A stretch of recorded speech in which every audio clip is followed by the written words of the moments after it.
Hello and welcome.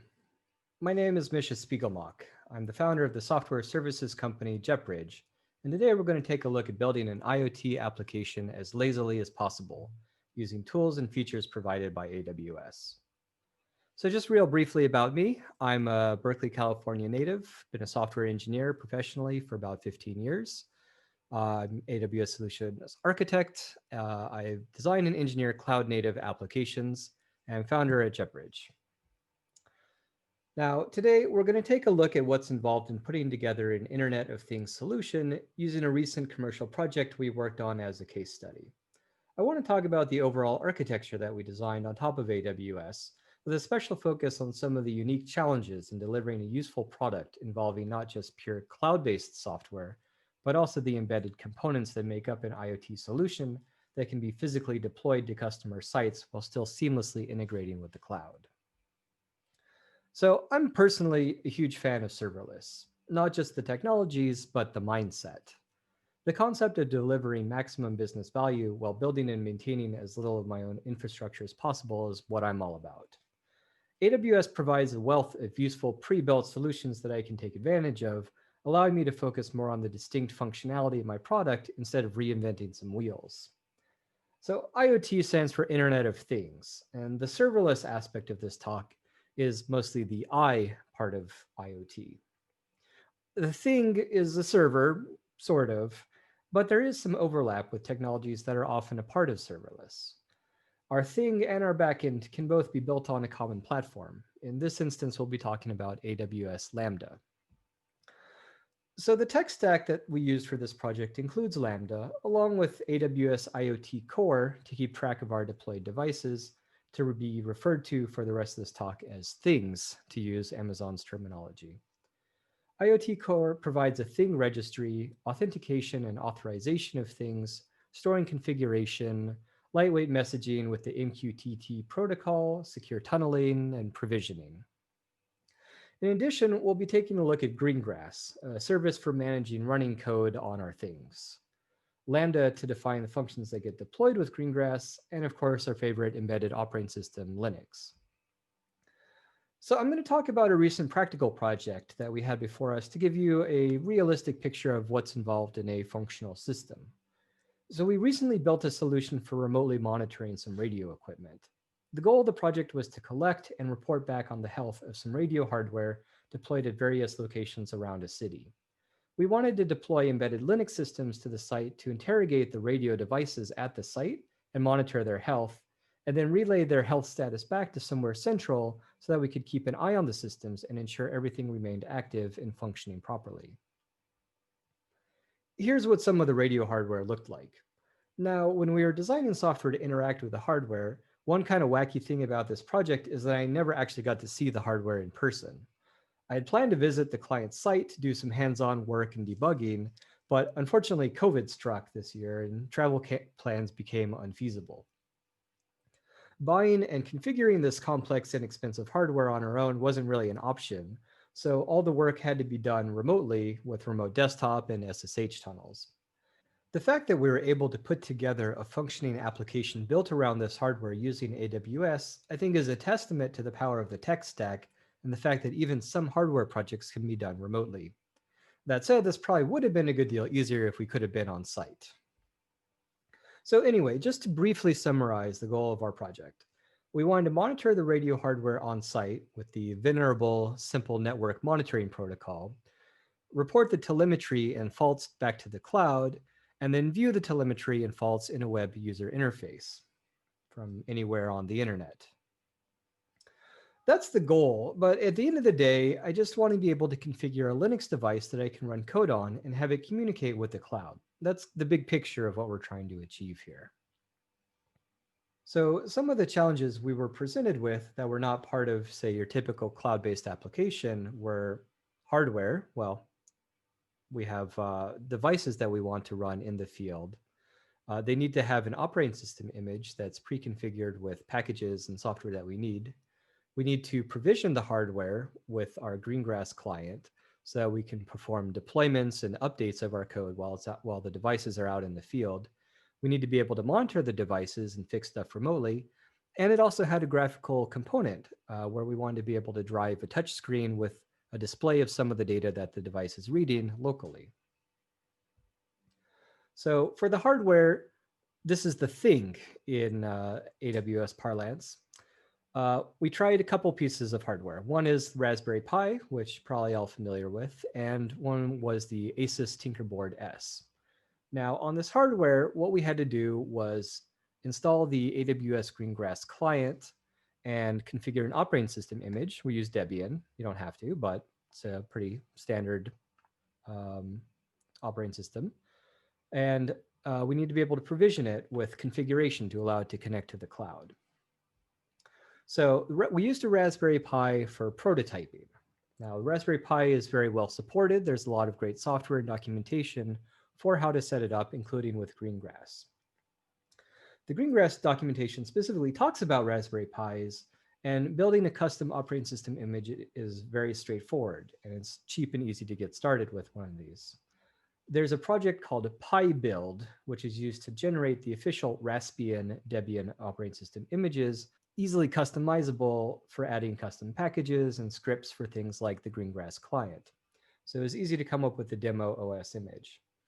Now, one downside of a Raspberry Pi for a commercial IoT project is the fact that its operating system image is stored on an SD card. SD cards aren't necessarily all the highest quality things for storage, and they don't necessarily have a lifetime of years and years. And they're also not usually the fastest interface either. What we ended up using is an ASUS Tinkerboard S for the final application. It's a single board computer. Its size and shape and pin layout are identical to the Raspberry Pi, but it has a few additional features.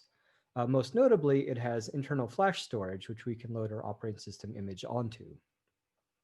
This is much more suitable for long-lived IoT applications that need to run for many years with a high degree of reliability. One nice feature about the internal flash storage is that the Tinkerboard can actually be mounted as a USB hard drive, and you can DD the OS image onto it directly over USB rather than writing to an SD card and physically transferring that card from your computer to a Raspberry Pi.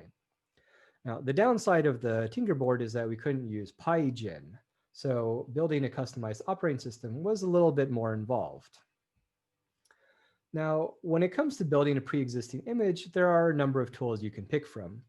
If you're using a Raspberry Pi for your project, I really recommend looking at PyGen. Now, Amazon has a new project called Meta AWS, which is a Yocto layer that essentially installs and configures Greengrass for you. This is a very new tool, and to be honest, Yocto is a lot more of a complex system than you may require for your project if all you want to do is build a Debian image with a few custom packages and configuration files. I really recommend taking a look at Armbian if you're building an ARM-based system that's not Raspberry Pi and you're happy with Debian. And there's other tools as well, like Buildroot. All of these tools do for you essentially the same thing. They automate building an operating system image, kernel, define packages to install, configuration files, and a bootloader. For this project, I wanted an automated build that would configure networking, Xorg for a graphical user interface, set up a SSH server, and install system packages like Python and Qt, and of course, AWS Greengrass. So let's talk about configuring the AWS side of things. The place to start is the IoT Core service. IoT Core is the foundation for AWS IoT. It includes a thing registry, which keeps tracks of your things, and it handles authentication and authorization. You generate a unique certificate for each thing, which it uses to authenticate to AWS Cloud using mutual TLS authentication. And you can associate an IAM policy document with the certificate to give it access to AWS resources. IoT Core also handles MQTT, a lightweight standard messaging protocol typically used in IoT applications. It lets you define a device shadow, which lets you specify a configuration document for each thing, which is synchronized with the cloud and your thing. So even if your thing isn't online all the time, when it comes online, it'll synchronize this document from your thing to the cloud and the cloud to your thing. It can be very useful for storing state and configuration for each device. And IoT Core also provides a secure tunneling system, which is very useful for remote administration. Now, I won't go too in depth about IoT Core, as there's plenty of documentation and videos about it. I want to focus more on Greengrass and the other practical considerations and challenges that you won't maybe find quite as much documentation about. So AWS Greengrass is Amazon's solution for performing more high-level management and tasks on our things. We can define states that we want our devices to be in, including function, system, logging, and secret configurations, and safely deploy new versions of these configurations to devices out in the field. Greengrass encompasses a number of features, but I think the most interesting and relevant for our application is the ability to run Lambdas on your things. With Greengrass, you define a core, which is typically associated one-to-one with a thing.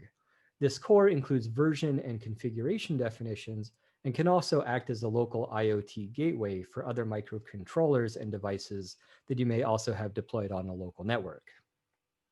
It supports the MQTT messaging protocol, both for local area networks and also acts as a bridge to the AWS cloud.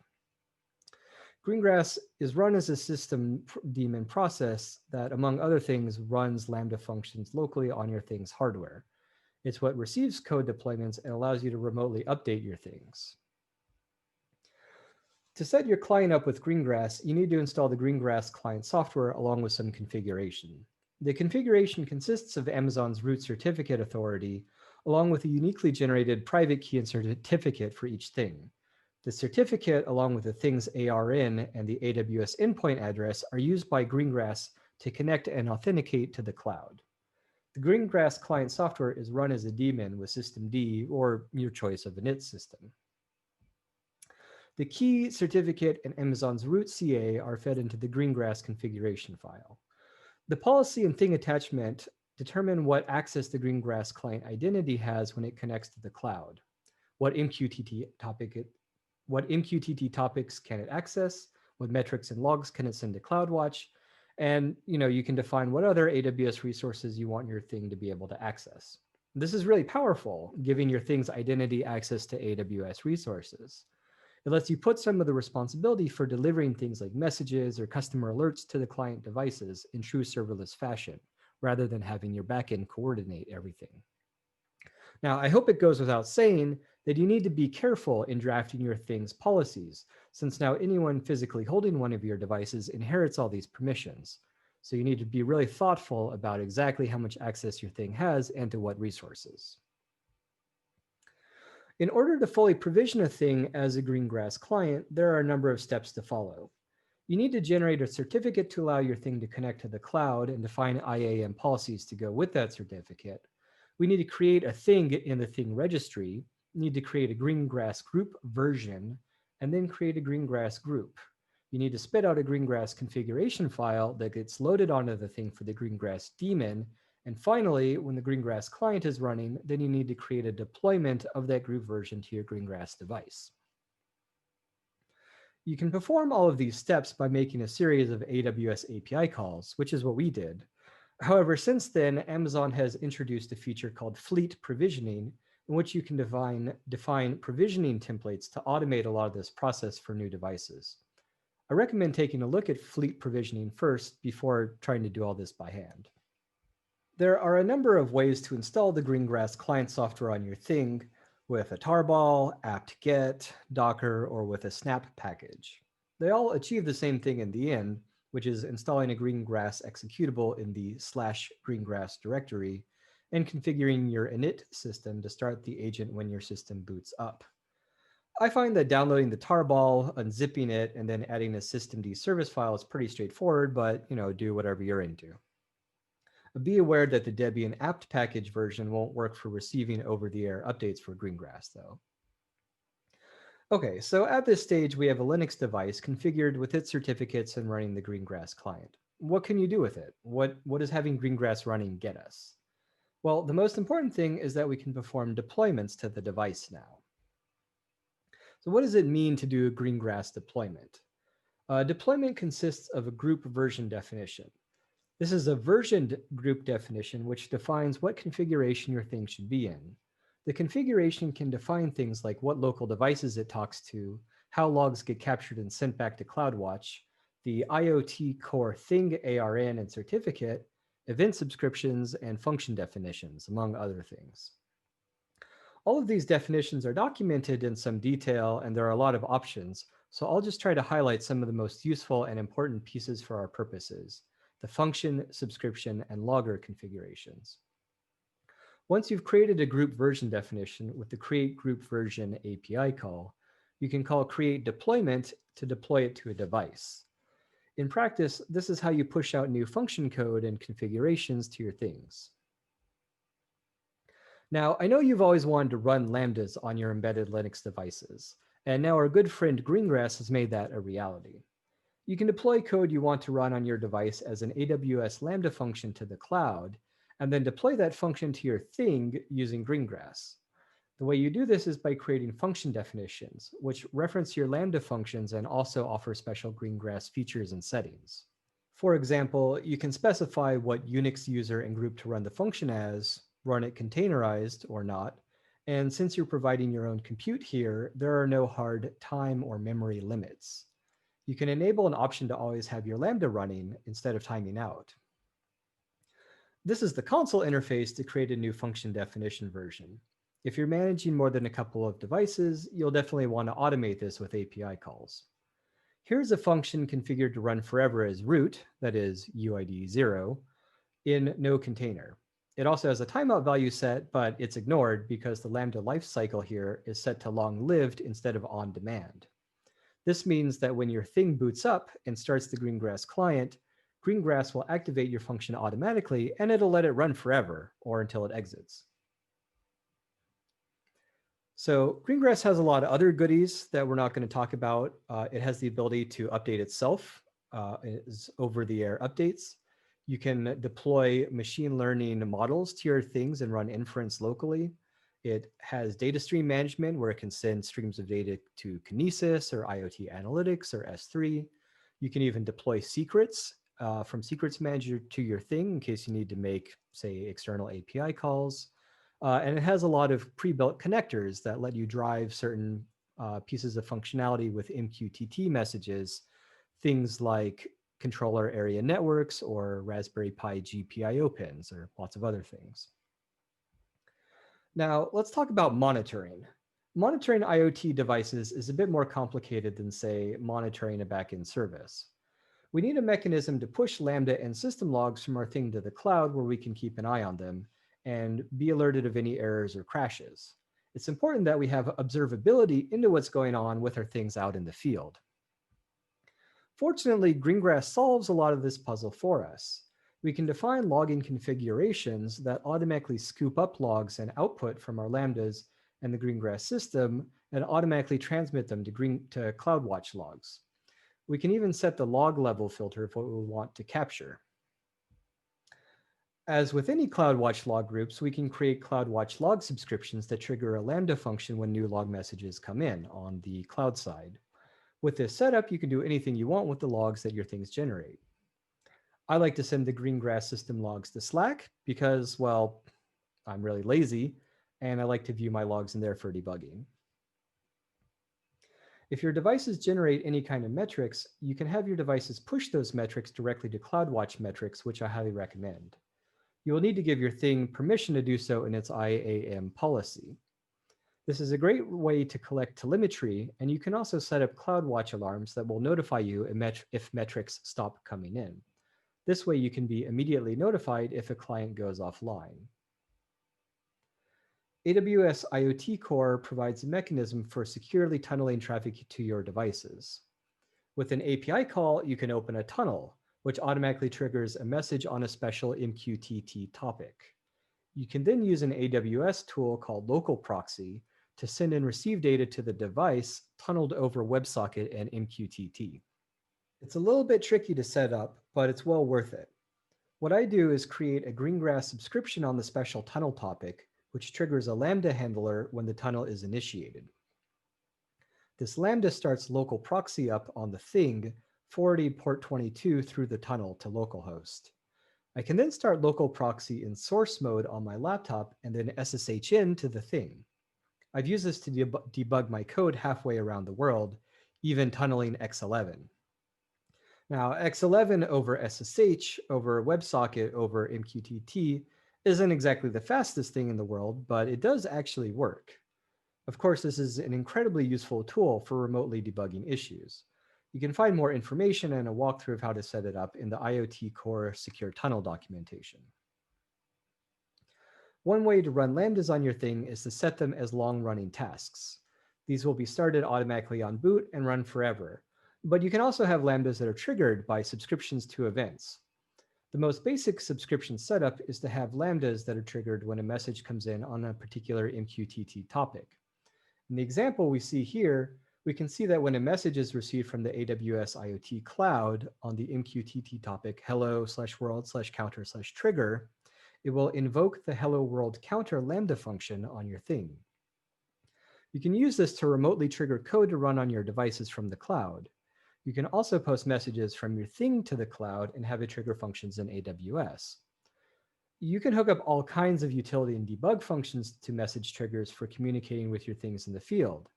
For example, I've set a trigger to gather telemetry from a site and report it back immediately, so I can gather sample data readings for use in test fixtures.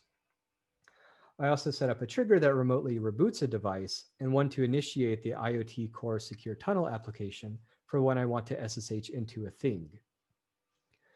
You can use these subscriptions for product functionality as well. If you say, make a cloud-enabled light switch, you could control it from the cloud by sending MQTT on or off messages that trigger a Lambda on the thing to turn the light on and off, like with GPIO.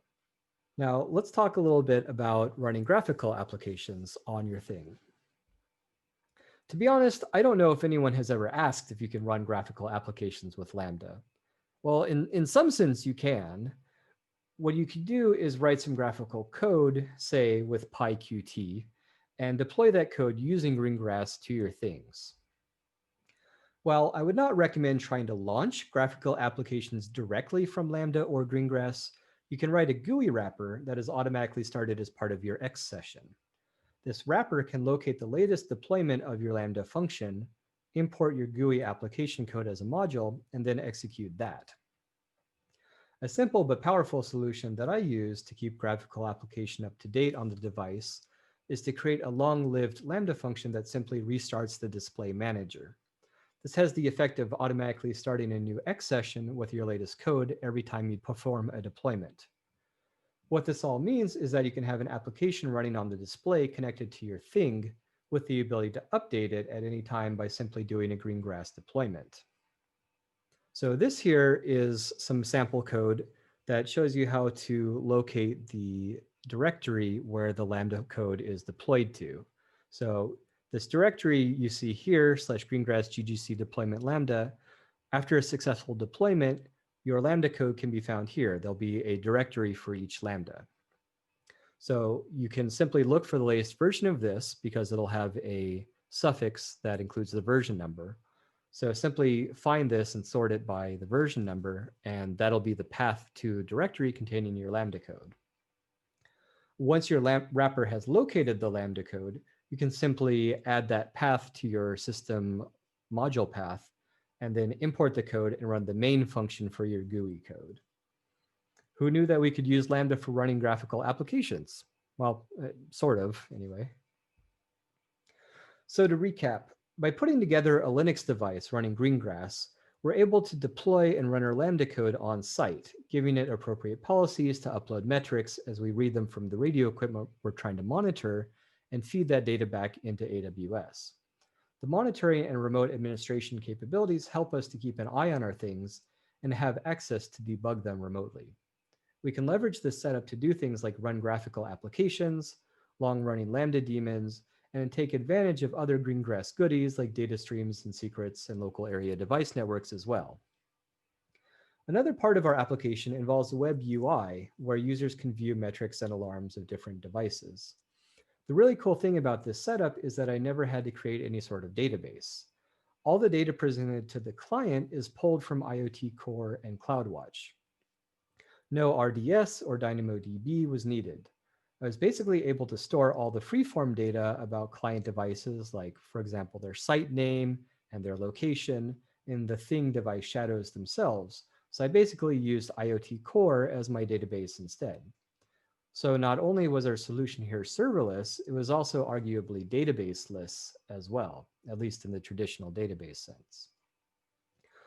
Obviously, I wasn't able to go into full detail about every piece of the puzzle here, and your requirements will probably differ from mine. But I hope this gives you something of a picture of the different pieces involved in a cloud-native IoT project, and should be a nice starting point should you embark on a similar adventure someday. So thanks so much for watching.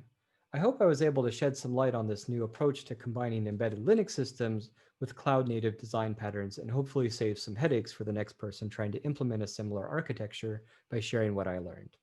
Enjoy the rest of the conference. Thanks.